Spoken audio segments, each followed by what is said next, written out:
The Man in the Spare Room. I live in Johannesburg, in a small two-bedroom townhouse that I bought a few years ago. It's not fancy, but it's home. For the longest time, I kept the second bedroom empty. Just boxes, old clothes, and random junk I never unpacked. But earlier this year, I decided to clean it out and maybe rent it to a student or someone looking for short-term accommodation. A few days after posting the listing, I got a message from a guy named Marcus. His profile looked legit, a clear photo, the verified ID, and decent reviews from other hosts. He said he worked night shifts at a nearby security company and needed a quiet place to sleep during the day. That sounded perfect. He came by that weekend to view the place. I remember he was tall, maybe mid-30s, and very polite, soft-spoken. But there was something slightly off about him. Not in an obvious way, just the kind of vibe where you can't tell if someone's shy or hiding something. Still, he seemed harmless enough, and he paid the deposit in cash that same day. For the first week, everything was normal. I barely saw him, honestly. He'd leave before I got home from work, and when I woke up in the morning, his door would be closed and silent. One night, around 1 a.m., I woke up to what sounded like footsteps in the hallway.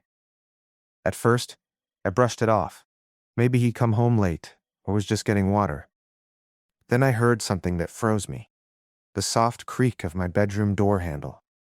It didn't open. It just turned slightly. I waited, holding my breath, staring into the darkness.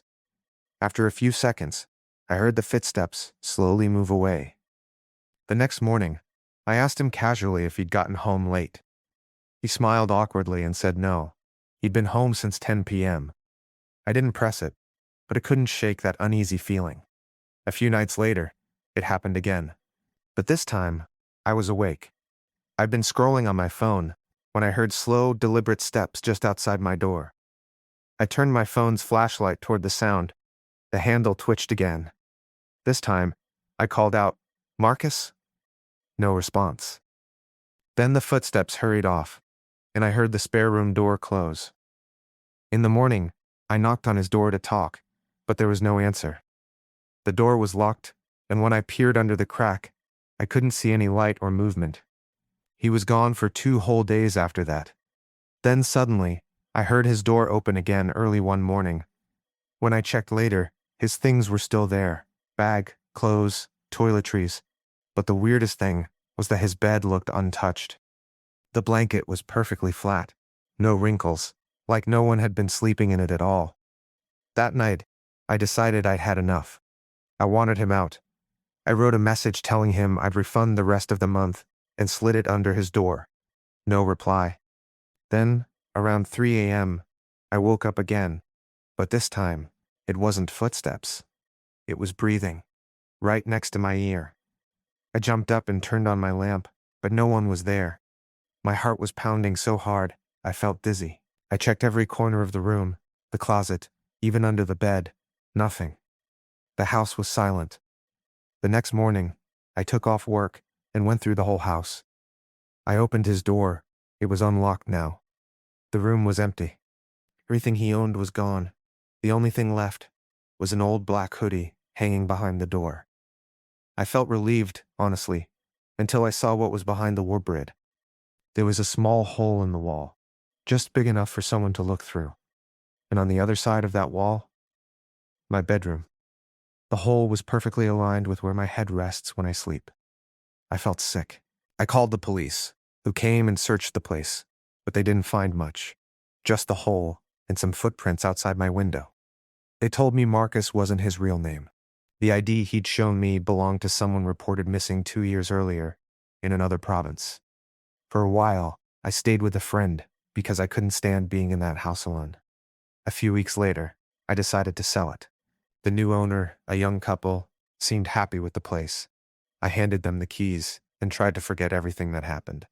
But here's the part that still keeps me up at night. Last month, I got a call from the new owner. She sounded nervous and said, "Sorry to bother you, but did you ever notice weird noises coming from the walls?" I told her briefly about what had happened, and she went quiet for a moment.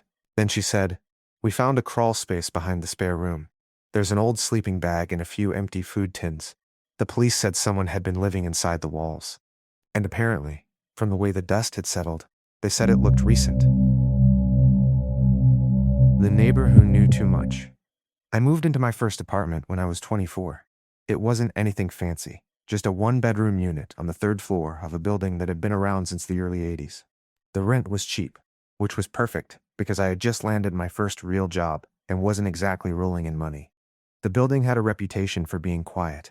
Most tenants were older, retired people, and I thought that would make it perfect for me. Peaceful, no loud parties, no issues. But there was one neighbor who immediately made me uncomfortable. Her name was Mrs. Crawford.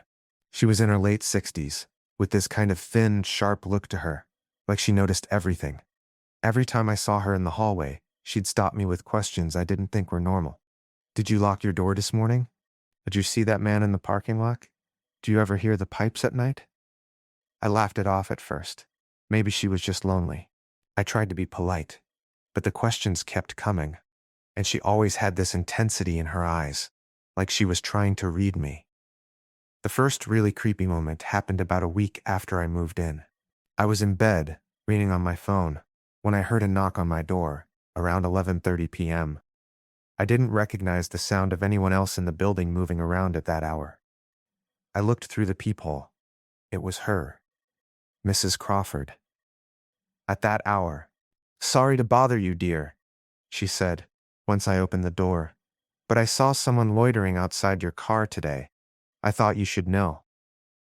I thanked her, a little unnerved, and she left. I went back to bed, but I couldn't shake it. How did she see my car? There wasn't a clear line of sight from her apartment to the parking lot. Then, things started getting stranger. It began with small stuff. Doors slightly ajar when I was sure I'd locked them. Items moved from where I remembered leaving them. Once, my keys were on the counter, and the next morning, they were on the bathroom sink.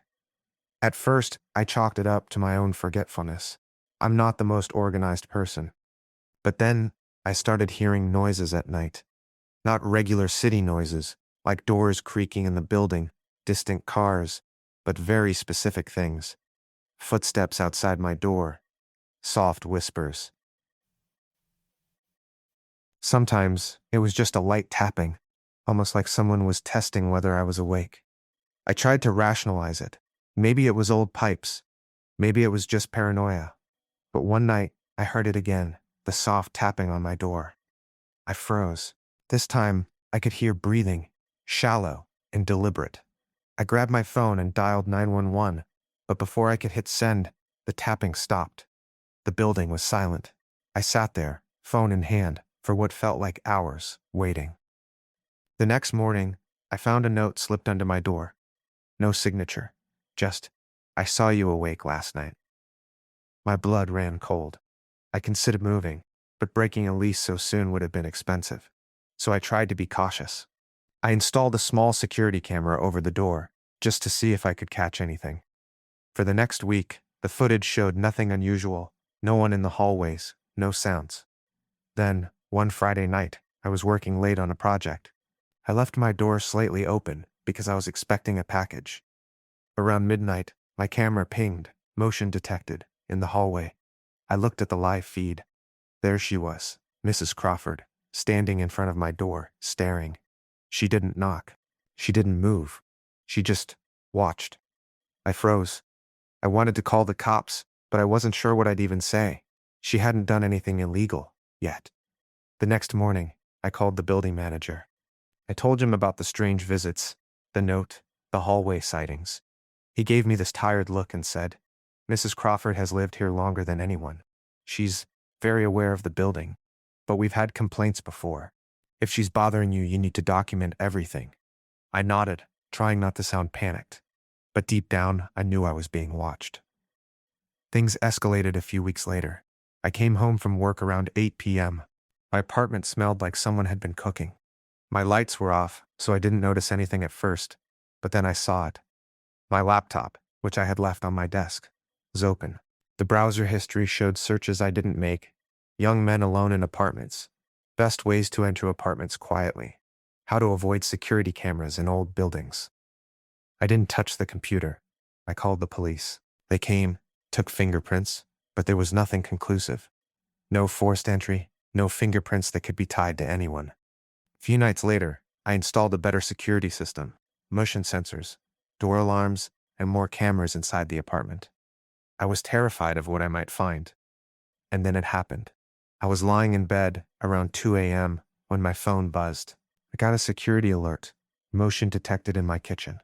My heart jumped. I grabbed a small baseball bat I kept under my bed and crept toward the kitchen. No one was there. But then I noticed something. The window over the sink slightly open, and the latch scratched. I closed it, checked the other doors. Everything seemed fine. I thought maybe someone had tried to break in and got scared off. Then my phone buzzed again. Another alert. Motion in my bedroom. I ran toward the door. Nothing. But the window beside my bed was slightly cracked, just enough for someone to peek in. At that moment, I heard the softest voice, right outside my door. "Why did you lock me out?" I froze. It was her. The next morning, I packed a bag and left. I called the landlord, explained the situation, and told him I wouldn't be returning. He didn't argue. He didn't even seem surprised. I don't know if she ever actually entered my apartment, or if it was all a setup to terrify me. But every now and then, I catch myself imagining her in the hallway outside my door, just standing there, watching. And even now, years later, I check every lock, every window, every corner before I sleep, because you never really know who's watching until it's too late.